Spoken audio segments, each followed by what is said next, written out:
సొలొమోను చేసిన ఈ మనవి ప్రభువునకు అనుకూలమాయెను. కాబట్టి మన ప్రార్థన ఎలాగుండాలి? ప్రభువునకు అనుకూలంగా ఉండాలి, ప్రభువుకు ఇష్టమైందిగా ఉండాలి మన ప్రార్థన. నీకు ఇష్టమైంది నాకు ఇష్టమైంది కాదు. నేను కూడా అనుకుంటాను, అమెరికాకు వచ్చిన తర్వాత అమెరికా ప్రెసిడెంట్ కావాలని నెక్స్ట్ ఎలక్షన్స్ అనుకుంటే దేవుడు ఇస్తాడు. ఏమే, ఇది పిచ్చి వ్యవహారం కాదు. మన ప్రార్థనలు దేవుని చిత్తానికి ప్రతికూలమైనటువంటి ప్రార్థనలు కాదు. నేను మామూలుగా 10 రూపాయలు లేకపోతే, 50 రూపాయలు లేకపోతే 400 రూపాయల షర్టు ప్యాంట్ వేసుకోవచ్చు, నో ప్రాబ్లం. నా యొక్క శరీరాన్ని కప్పడానికి 400 రూపాయల షర్టు చాలు నాకు అనుకోండి.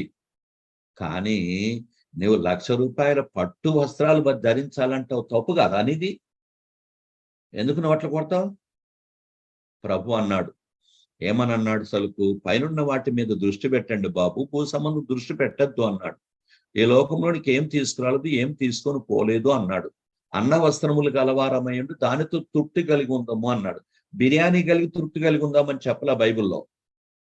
అన్న వస్త్రములు గలవారమంటే దాని తృప్తి కలిగి ఉందాం అంతే కోరు. కానీ వాడు ఎవడో తింటున్నాడు హైదరాబాద్ ప్యారడైస్ బిర్యానీ, నేను కూడా రోజు తినాలంటే what is the meaning of it?